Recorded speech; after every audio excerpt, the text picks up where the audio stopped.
Merci Madame la Présidente, chers collègues. Ma question s'adresse au ministre de l'Intérieur.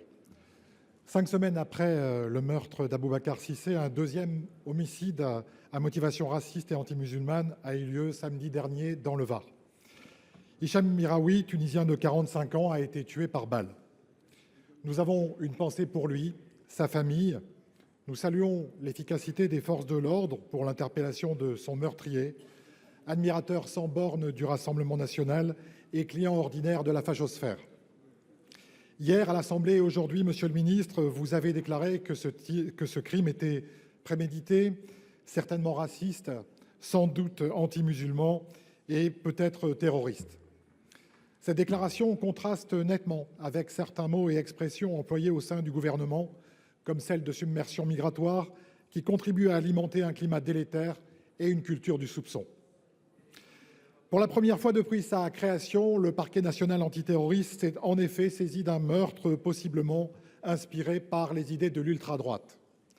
Cette menace est bien réelle dans notre pays. Depuis 2017, au moins 10 attentats ont été déjoués et qui étaient liés à cette ultra-droite. En 2023, le directeur de la DGSI alertait sur la montée de cette menace, marquée par une banalisation de la violence et une radicalisation idéologique, néo-nazie, complotiste, raciste, accélérationniste. Ces thèses sont notamment relayées par l'extrême droite et par certains médias complaisants. Et comme de nombreux mouvements radicaux, la propagande de l'ultra-droite intervient majoritairement en ligne. Ces mouvements, Monsieur le ministre, menacent notre République. Ils sont organisés. Quels leviers entendez-vous actionner pour les contrer et les éliminer? Et à titre personnel, comptez-vous enfin vous inscrire dans une pacification du discours public? Pour vous répondre, Monsieur Bruno Retailleau, ministre d'État, ministre de l'Intérieur.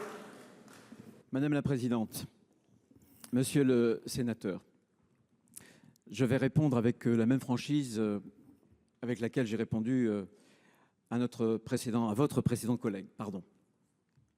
C'est un crime qui est odieux. J'ai utilisé 4 qualificatifs. Raciste, c'est sûr. Anti-musulman, certainement. Terroriste, vraisemblable. Et de l'ultra-droite. Le parquet national antiterroriste a été saisi depuis ces dernières années d'une vingtaine d'affaires. Je crois pouvoir dire qu'une quinzaine d'attentats qui s'enracinaient dans l'idéologie de l'ultra-droite radicale. Je reprends la terminologie précisément du PNAT, l'ultra-droite radicale, ont été à l'époque déjoués. Donc oui, il faut être sans aucune concession avec ces mouvements. J'espère que dans les prochaines semaines, j'aurai l'occasion de transmettre la dissolution d'un groupuscule lyonnais, Lyon Populaire, pour sa dissolution au Conseil des ministres. Maintenant, je pense que la démocratie, c'est le dissensus. J'accepte le débat, vous m'avez connu comme sénateur, et nous avons souvent débattu. Je pense que le débat public, bien sûr, doit être serein, mais il ne doit pas méconnaître des réalités. Par exemple, lutter contre l'islamisme, ça n'est pas lutter contre l'islam. Lutter contre l'islamisme, c'est lutter contre une idéologie politique qui n'a rien à voir avec une religion, c'est une politique. Rien à voir avec la foi. Le pire des amalgames, ce serait de dire que quand on veut taper l'islamisme, on taperait les musulmans. Vous savez, j'ai eu l'occasion de le dire ici, les pays qui ont été les plus durs avec les frères musulmans ne sont pas les démocraties occidentales, ce sont des pays arabes musulmans. Le dernier, c'est la Jordanie. Voilà ce que je veux dire. Donc on peut avoir des désaccords, mais je pense que notamment lorsqu'il y a ce genre d'événement, il faut qu'on se situe à une certaine hauteur et qu'on retrouve peut-être, au-delà des débats et du dissensus naturel, une forme d'unité pour faire face à ces menaces qui sont graves. Merci Madame la Présidente. Monsieur le ministre, en matière d'emploi, la France détient le record européen du non-emploi des seniors. Moins de 40% des 60-64 ans occupent un emploi. Et nous savons que le premier frein à l'emploi, c'est celui de l'âge. La première barrière, c'est celle de l'âge. Et cela démarre déjà dès 50 ans, voire même un petit peu avant dans certains emplois. Nous allons, après cette séance de questions au gouvernement, nous allons débattre de la transcription dans la loi de l'accord national interprofessionnel qui a été signé par une partie des partenaires sociaux et qui fait une place assez large à la question de l'emploi des seniors. À titre personnel, j'y trouve certaines choses intéressantes et d'autres qui m'interpellent. Mais en tout état de cause, Monsieur le ministre, le fléau est tellement important. Il n'y a qu'à entendre les gens qui perdent leur emploi après 50 ans et qui perdent tout espoir d'en retrouver. Je voudrais savoir si, Monsieur le ministre, au-delà de cet accord, le gouvernement compte fixer des objectifs aux employeurs. Parce que, par exemple, lorsqu'il s'agit d'emploi des jeunes, on fixe des objectifs aux missions locales. Lorsqu'il s'agit d'emploi tout court, on fixe des objectifs à France Travail. On ne fixe jamais d'objectifs aux employeurs. Or, cette question de l'emploi des seniors, elle ne dépend, j'ai envie de dire, quasiment que des employeurs. Donc les bases vont être posées, mais comptez-vous aller au-delà ? Pour vous répondre, Monsieur le ministre Yannick Neuder, ministre chargé de la Santé et de l'Accès aux soins. Merci Madame la Présidente, Madame la Sénatrice Lubin. Mesdames, Messieurs les sénateurs, je réponds naturellement à la place d'Astrid Panosyan-Bouffet, la ministre du Travail qui est retenue à l'Assemblée nationale pour l'examen de la motion de censure.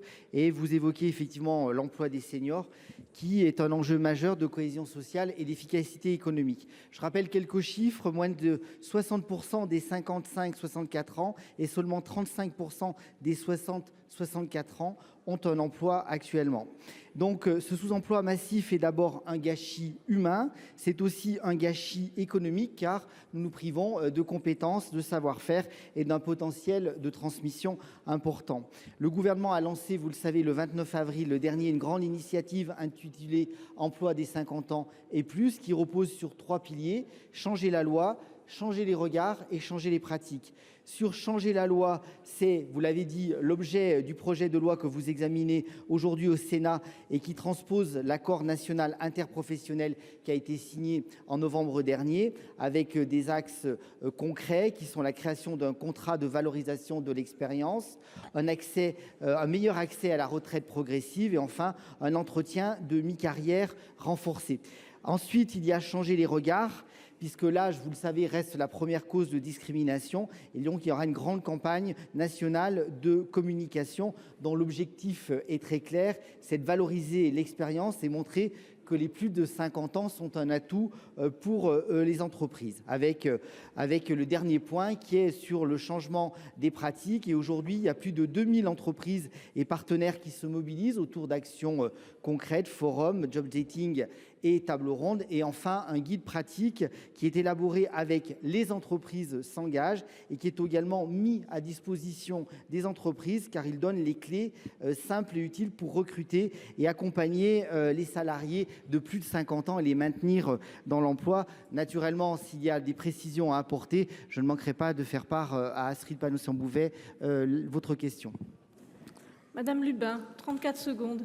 Monsieur le ministre, vous nous avez fait part de toutes les initiatives qui sont de toute façon toujours intéressantes dès lors qu'il s'agit de l'emploi des seniors et de la difficulté du sujet. Mais je le répète, il faut une mobilisation extrêmement importante des employeurs et il faut aller au-delà du cadre, il faut aller vers des objectifs. Et je voudrais profiter de ce temps qui m'est donné pour rappeler que plus on vieillit en dehors de l'emploi, et plus on a du mal à retrouver de l'emploi. Et donc, j'espère que le gouvernement et la majorité sénatoriale n'ont plus derrière la tête l'objectif de rallonger la durée du temps de travail et d'exclure ainsi de toujours plus de personnes seniors de l'emploi et de les mettre dans la précarité. Merci Madame la Présidente. Ma question s'adresse à Monsieur le Ministre de la Santé. Les pénuries de médicaments atteignent des niveaux inédits depuis une dizaine d'années et vous l'avez vous-même reconnu il y a quelques minutes. Malgré quelques mesures conjoncturelles qui ne s'attaquent pas aux causes profondes, les tensions d'approvisionnement persistent, en particulier dans les zones rurales. Les causes de ce phénomène structurel sont pourtant connues et en premier lieu, le non-respect par les laboratoires pharmaceutiques de leurs obligations. Ici au Sénat, nous avions commis en juillet 2023, avec Laurence Cohen et Sonia de la Provôté, un rapport dans lequel nous formulions 36 recommandations pour répondre à cet enjeu de santé publique. Dans ce contexte tendu, 2 pharmaciens corréziens installés dans un désert en santé, le plateau de Millevaches, ont été lourdement sanctionnés le mois dernier. Ils ont été condamnés à 6 mois d'interdiction d'exercice, dont 4 avec sursis, pour avoir dispensé à l'unité des médicaments en tension. 2 mois d'interdiction d'exercice dans un désert en santé. Ce sont des conséquences graves pour les patients, des interruptions de traitement, une rupture de la continuité des soins.